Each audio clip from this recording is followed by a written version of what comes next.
Hi guys, and thanks for coming to Anticlone Takeover #2. This is the second of the first. The first was moderated by Brian Maynor, Wada Othello, and Joshua Wolford. Now I have Shingi Rice, Anna Farron, and Hiza, and I would like to just open up the table and you can all introduce yourselves. So starting off with Shingi. My name is Shingi Rice. I am a freelance fashion, portrait, and lifestyle photographer. And I've been doing that for about just over 10 years. Yeah. My name's Anna Farron. I'm a director, photographer, and writer. My name is Hizatu Jallo. I work in production, mainly doing commercials and music videos. Okay, well, thanks for introducing yourself. So this topic is exploring identity of self and overall just simply speaking on your experience navigating the industry that you're in.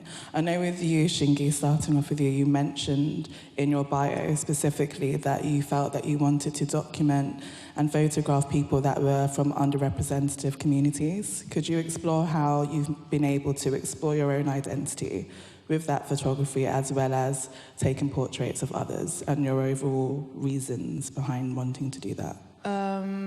I'd say the main reason for that was growing up in a very small town in southern Spain and then moving around in that same area and being the only black person in all of the rooms that I was in.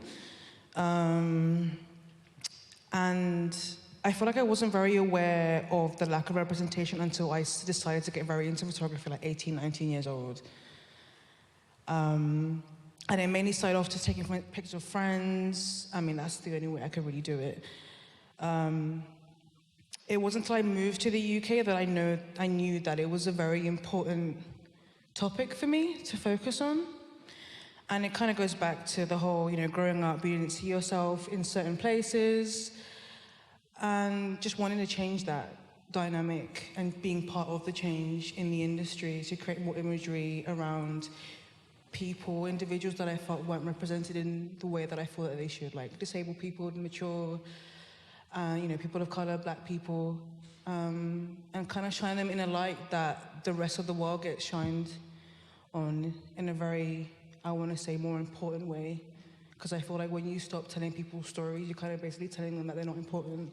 So it's kind of like reversing that storyline. Do you feel that now in 2023 that things have changed? Or do you feel, obviously we see there's an evolution where we're seeing that it's happening in industry, but do you feel like it's happening naturally or do you think it's a tick box? Because I know a lot of people are having those conversations where it's like, this is now happening, but is it a positive thing in terms of, is it industry-led or is it just give the consumer what they want? I honestly feel it's very forced. Doesn't feel natural to me. I don't feel a lot of us, because I always say like the representation in front of the camera is great, but who's behind these cameras? Who's working in the boardroom bringing these ideas to life? It's not black and brown people, and we don't always have a seat at the table like we should do, because I feel like the way the stories are told, you can always tell when it's not being told by a black or brown person. And, like you're saying, it's not developing in a natural way, I feel. And it's obviously changed since when I moved to the UK 9 years ago, but it just seems like ticking boxes and trying to please the consumer because we're always writing and like screaming about it on the internet. Someone's bound to listen, but we're not allowed to take up these spaces to create our ideas from our perspective to make it more real. No, I get what you mean. I know that Anna also explores always different personalities and communities, but it's specifically with black communities with your work. Do you want to elaborate on what Shingi is mentioning? Yeah, I guess my work does centre a lot around black and queer communities. It's a difficult one because although I'm doing it because of representation, I feel like I've kind of, in my mind, moved beyond that. It's just these are the people I'm choosing to amplify their stories, and these are a reflection of me and my experiences. But I think it's been interesting because I've moved from initially in photography, where I started a publication because I was frustrated with there being like a lack of diversity in publications, but also on like boards of model agencies. But even in like the few years of my career, like the trajectory has changed completely. Now you'll go and see model boards and they are very diverse. But I think as I've moved more into moving image and storytelling, that's kind of become my focus in telling stories and voices. Because I think one thing that is like with the idea of representation, it can be very surface level. Just because we're seeing different faces doesn't mean that it's authentic, but also that there's like nuanced layers. And I think for me, like intersectionality is always something that I try to look at in my work, whether that be the intersection of race, of class, of gender, of sexuality. All of these different elements impact the way in which we move through the world. But I think essentially also just telling stories that are human. I love film and I love storytelling, and I've always loved stories about all different kind of people. It's just that, yeah, I've been frustrated with seeing the lack of certain kind of stories, and I know that like with any talent that I have and my desire to make work, I want that to reflect myself and the landscape I would like to see, so that like the next generation doesn't have this same like boring conversation about representation and can actually like focus more on honing their craft and who you want to be as an artist or a filmmaker or a photographer. And I know with you, Hisa, you also work in production. What's your experience been whilst doing that? Because you work with moving image in conjunction with Anna. I think for me, usually it becomes, well, flags up to me more when it comes to like the casting side of things. I feel like,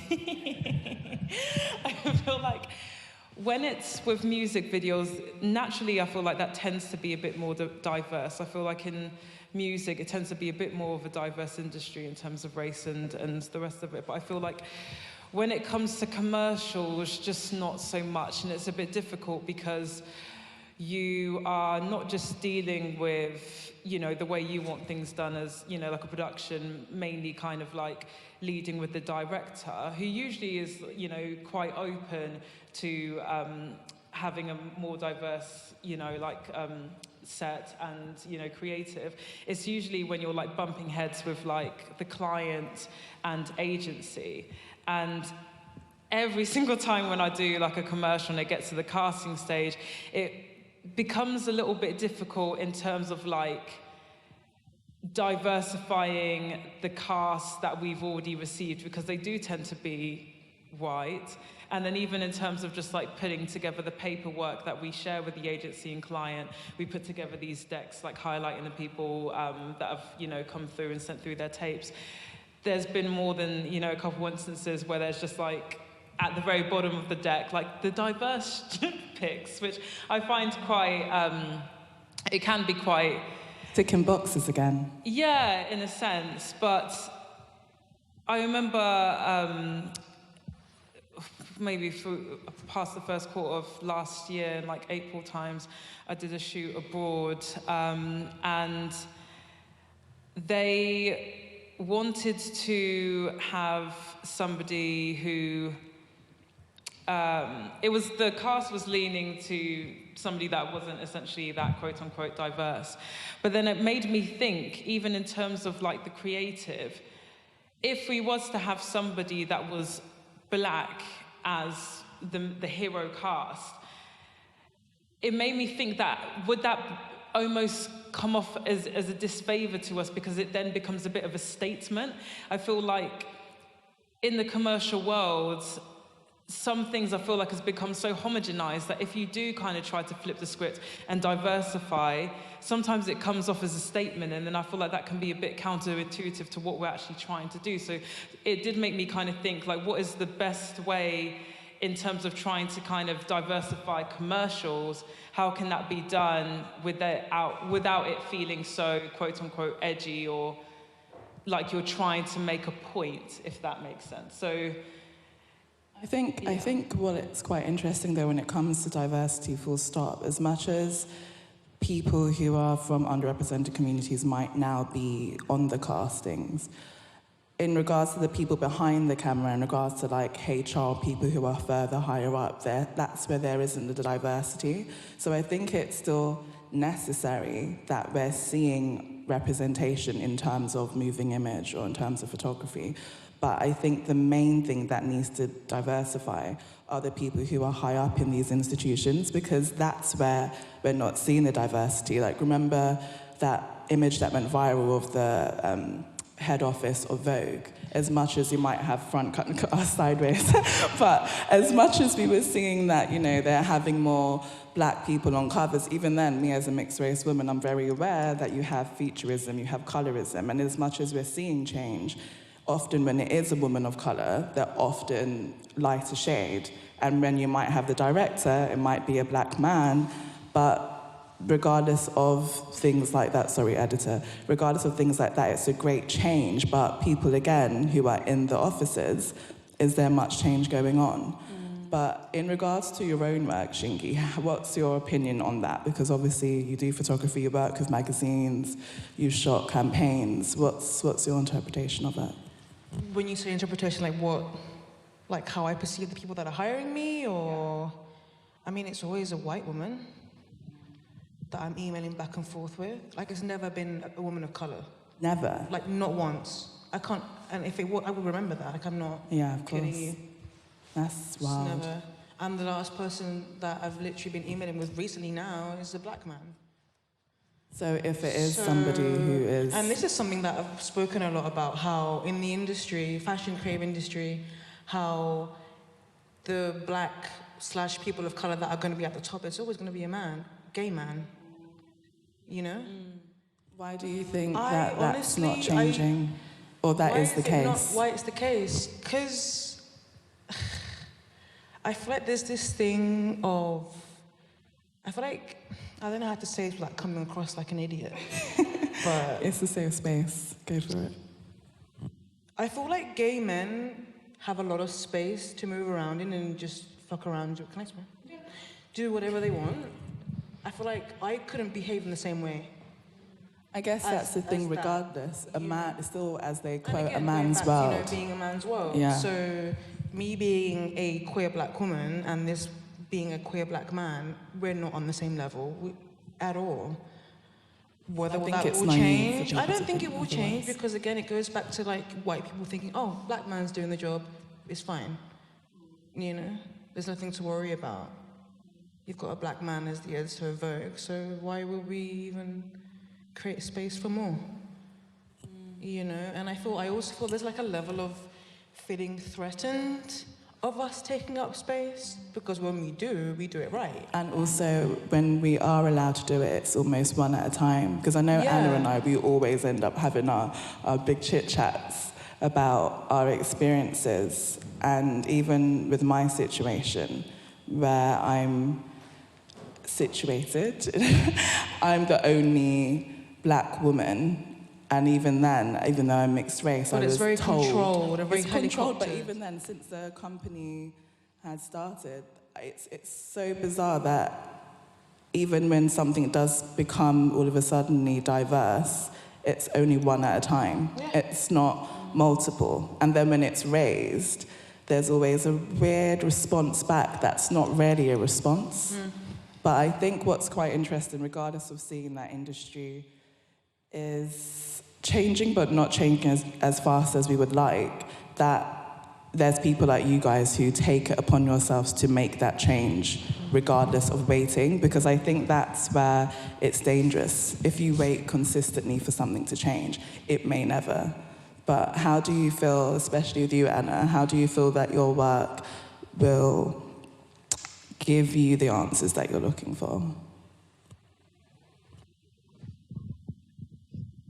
Give me the answers that I'm looking for in terms of the the industry itself not being as diverse as it should be, but you being able to take control of the camera and take control of the films and your narratives, for instance, like with The Muse and the films that you've directed. do you feel you're able to answer those problems? I think at the end of the day, like, we can only take responsibility for ourselves, and you as an artist or a creative can choose the kind of work you make and with what intentions. I can only hope that as my career progresses, I'm able to help more people within the industry. Like, I always love to do teaching alongside my creative practice because I think it's like important to share knowledge.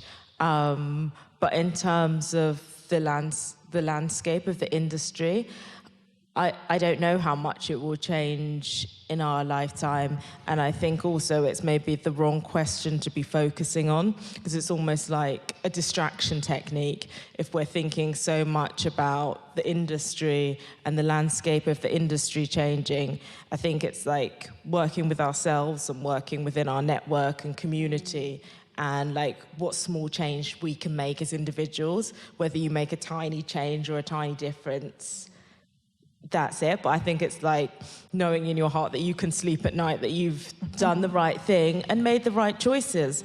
Because I think like I've had opportunities where I could have worked on projects, or like having to decide that I don't want to exhibit in a certain kind of space because I know that it doesn't reflect my subject matter, even though it could be beneficial to me financially.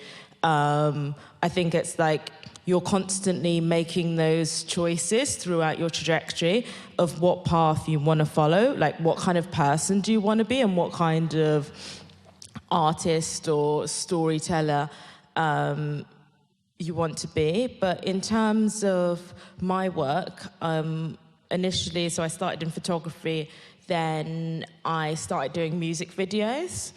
So I was doing spending a lot of time doing pitches, and then whilst doing that, I did my first couple of short films for Channel 4, and then a lot more pitching. But I think I did have a certain level of frustration of the industry, of pitching on things, and I think there's multitude of layers to it. It's not really, the way production companies are set up is not really equitable for directors, because you're essentially pitching for unpaid work. And then I think if you think about the demographic of directors, there are certain people who are going to be able to do multiple amounts of unpaid pitches versus other people who have to pay their rent. And I think these are things that, how do we make the industry sustainable? And that goes across not just race, but it's also class. Because I think, interesting enough, when we talk about diversity in the industry, we don't really talk about it in terms of the intersectionality of class as well, because this plays a big part in how people move within the industry as well as race. But no, my current focus has been on writing narrative stories, because at the end of the day, if I write a story, it's my story, and I'll make it into a film at some point, rather than just endlessly coming up with concepts that, just sit in a drawer of pitches that could have been films. What about you, Hisa, if you want to elaborate on that? Do you know what Hold the mic to your mouth, please. No, I agree in a sense where, in terms of yourself as a person, you just need to kind of trailblaze for you. I feel like I've had several times where people just ask me oh, how do you feel navigating as a black woman in this industry? And I just navigate. I just do me. And sometimes I feel as though when you lead with that, which is one of our obviously biggest benefits, I also feel you also bear the weight of it and bear all those negative connotations that come with it, and then it can kind of cloud how you move forward, because then you think you're overthinking things too much. So for me, in terms of just how I navigate, I just try to just not overcomplicate things, just kind of come in and do my best and do what I feel I'm go to a level that I feel I'm deserving of. And it just so happens to be just like, even in terms of the company that I work out now, they're like one of the, we literally won an award for like being like one of the best production companies in Europe. Like, they're amazing. And I've had countless times people say to me just like, how did you even get your job there? And I remember, like, I went in for the role as like the music video producer, not having any production experience before, but just having that confidence of just like, do you know what, like, put me in this position and I'll get it. Put me in this position and I'll figure it out. And they liked me so much. I didn't get that specific job as a producer, but they brought me on as a production assistant. But that's why I feel like it's important to just, you know, just trailblaze for yourself beyond just like overburdening yourself with like titles and labels and things. And that's how you navigate, and that's how you kind of make a difference. No, that's true. I think what you said about confidence, I think that's something that's really key, because with that, especially with people like Shinky and Anna and yourselves who are like creating their own stories and showcasing that, it then will enable the younger version of themselves or younger generation to have that confidence. But I think also what helps with that is a network and building a community of people around you that are like-minded, but also people that you can collaborate and do projects with. How do you feel collaborating has been whilst you've been navigating? I feel like collaborating like the first 6 years was great. I mean, you connect with new people, makeup artists, stylists, you know, whoever. And I feel like as you get deeper into your career, I feel you meet new people and there's this whole tendency to expect payment from things, which I'm very understanding of, but people kind of like back away from doing a collaborative project, I've realized these days, if there's no reward from it. And I think the reward is whatever imagery we've created, right? Because I find you don't get paid from editorial anyway. So why are we stressing out about getting paid from a collaborative shoot or a test shoot? You know, I feel like we miss out on a lot of great ideas, opportunities, because of the fact that money isn't involved. And it's a shame. And I've lost like a lot of opportunities to like bring ideas to life because someone's like, oh, there's no money, well, I'll just pass. But I got my best work from collaborative projects as well, so I don't know. Same. Like when I built Anticlone in the beginning, when I was doing design, it was more the wearable art rather than visual. All of the collaboration, I actually built Anticlone with Josh. And though that wasn't a payment exchange, it was an exchange in terms of them having massive portfolio and me having visual imagery. But I guess also, as much as what you're saying I do agree on, there's also a side of it where we live in London, and London is teeth. So respectfully, it's like... It's like 100%. You know? But I feel like even just like one a month, maybe. Every 2 months. But I think that's where it goes down to community, because for me, I'm very fortunate where 99.9% of my friends are creative.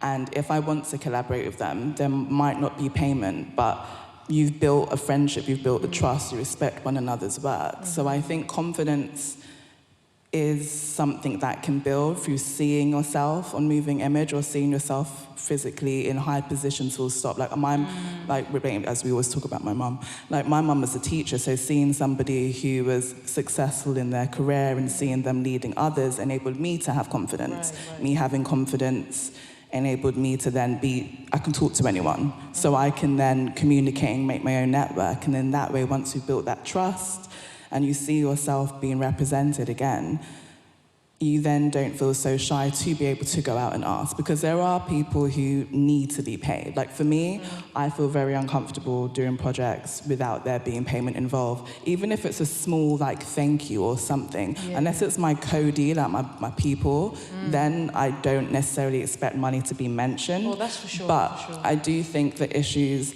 that lie, unfortunately, in London, everything is going up. Like the financial side of everything, it costs to create. Like even if you are a photographer, you have your camera already, cool. But then if you're like Anna, you do developing, you have to buy all of these things. So there's a thin line between collaborative projects being extremely necessary for us to explore our thoughts and processes and just like perfect our skill. But then I think the main issue is I wouldn't necessarily expect payment from a friend or somebody who's on the same level as me. But when you're working with industry, this is where it gets picky. It gets sticky when I know one. there's a big Same budget thing. there, I expect a little And bit even then, if they don't mention budget, when you do bring it up, it's all of this, oh, you'll get a credit. Credit ain't paying my bills. Yeah. So for me, I think if it's your friends, it's the same level, cool. But if it's coming from a corporate company, it's a bit, it's There's milking. big budget involved. It's sorry. milking. And I think, do you know what? Maybe it might be a case of just a lot of people who like come into any kind of like form of entertainment industry, whether it's like music or, you know, like moving image.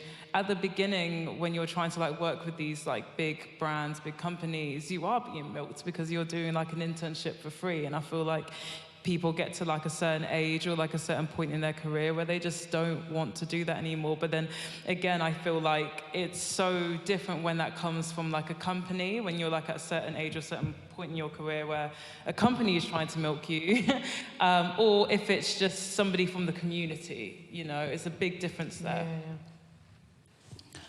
No, I definitely do agree with you. I think one thing that is consistent, though, that I think all of us keep mentioning is the fact that, one, confidence, two, taking it upon ourselves to make that change. Because I feel that, respectfully, my favourite Are you word. tired though? Like Tired of what, like, exactly? For me, I'll be honest, just as I think in regards to that, as you've said it, I personally think that, how do I say this? There are some people who are, I believe that everybody's born and there's a purpose. Some people's purpose is to have a family and to nurture that. Some people's purpose is to create stories that can inspire other people. For me, if you're going to get into the creative industry, you can't, being tired is something that is inevitable. Like, it's not something that can change overnight. Till I die, but I think it's very frustrating because, you know, you're saying about making a change, right? And I find it kind of draining having to be the ones to make the change when in reality we didn't create this mess in the first place of how there's a hierarchy in the way that it's played out, right? And I just, you know, it just brings me back to my mum. She'd say to me, you're a black girl, you have to work 10 times harder than your white. It's like, I'm kind of over that now. You know, I get it, and I will always do it, but... No, but for me, that what you said about the 10 times harder, facts, but I think for me, in regards to trying to change the industry, the industry is irrelevant to me. Don't get me wrong, they have money if they want to invest in projects that I'm doing, cool. But I'm not doing this for industry to change. I'm creating exhibitions, showcasing my own art, representing other artists because I see the industry isn't doing something. So it's relevant in that sense, or I can see the problems, but rather than complaining about their problems, I'm making the solution, which is create a gallery, curate. I'm very aware that, again, when we talk about intersectionality, like when it comes to classism, I come from a working class background. I come from a single parent home, and I grew up in Peckham, and I'm very proud of that. But in the same breath, my mother, she became a teacher. She then removed us from Peckham, and the classism, our system within our family changed. So I'm able to create spaces because I've evolved and my mum enabled me to be in a higher position financially, and I've then had to continue that, and I'm very honest with that. I know where I came from, but I know where I'm at now, and for me, the trajectory is to continue going up. But in regards to being tired about industry, that's tiring, full stop, period. But not being tired, not enabling that frustration to prevent me being tired to make the change in my own circles. I have a community. Now I'm representing artists. Now I'm making moves regardless of whether or not the industry want to highlight that on platforms or not. So I think being tired of industry, 100%, we all are. But you just have to remove industry because once you start doing bits, the industry comes to you regardless. I was just about to say the same thing. Always. Like I feel like it's a case where like, you know, like the industry kind of just gets like over glamorized, and just like as you're kind of like growing up and like navigating in it, you always want to like lean towards it and kind of just like want them to kind of like bring you on. But I feel like they're very fortunate to have us in it. And I feel like the moment that you do kind of like de-glamorize the industry and start doing your own thing, and then that starts to take its foot, then they generally do start coming your way. Like, the industry chases culture. Like, that's how they thrive, is off the culture.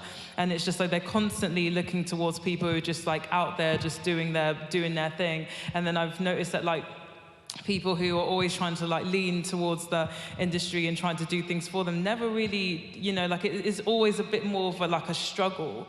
But the moment that you just kind of just like go off and do your own thing, and that literally starts to take a foot, then they just start coming around. It's true. But that's one thing, I think that it's the most essential thing is just staying true to yourself. Because if we focus so much on the industry and we focus on things that we're unhappy with, it's just going to put you in a black hole and you're not going to do anything. I think simply being surrounded by people who are, like I said before, like-minded and push one another, because we all have moments where we're feeling like shit, why am I still doing this? Like, you have bills to pay, you have things to do, and navigating, and especially with social media, like you're seeing everyone doing bits, and then you have this concept of not knowing, like, where do I not fit in, because who cares for that, but when will my time come? Because especially, again, as a black woman, it seems when it comes to anybody doing anything that is seen as, substantial, it's like one at a time. I find that's the main part. Everything else, like what you're saying about, focusing on your career, everything, like block it out 100%. But I think the main thing that frustrates me, again, social media, you've been working very, very hard, and then you see people that haven't done even an inch of, what you've done, reaching places that you're dreaming about, right? And the frustration lies there, and I feel that's the only place where it lies, and not just, I think mainly white people. I was going to say not just white people, but yeah, it is. But to conclude of everything, because I recognise... But it's counterproductive. Yeah, that's what I mean. Like, I think at the end of the day, we can. I feel how you feel. At the end of the day, you need to allow it to release, because if you just keep it internal, it will not be productive. But I think recognising that we simply living is power itself. Like, for us to have ideas, that is powerful. It's just about being able to be surrounded by people who can help make that idea a reality, and focusing on finding that community. Because the communities are out there. Like, half of the stuff I've done, I would not have been able to do it alone. As much as I think I can, like, having the support of people who can help with installation, help with editing, help with connects. I think everybody just needs to learn to be connected and not be so cliquey. I feel like regardless of when I started out versus now, it's still very closed in terms of everyone's got their own cliques and they only support one another. I think it's really important that when you see talent, regardless of whether or not they're across the road or your neighbour. I think everyone being able to help everybody on the come up without being scared that then they're going to take all of the rewards. They're going to change. That's one thing that I think prevents so many successes from happening. That you could be so close to someone and you know for a fact they can do the job to the best ability, but simply because you're nervous that then you're not going to get hired, it doesn't happen. So I think the main thing is making sure that if you're giving space to other people who also have a voice that should be heard, which is why you're all here. But on that note, we need to wrap up. But thank you all for coming. And yeah, love, thank you. Thank you. Thank you.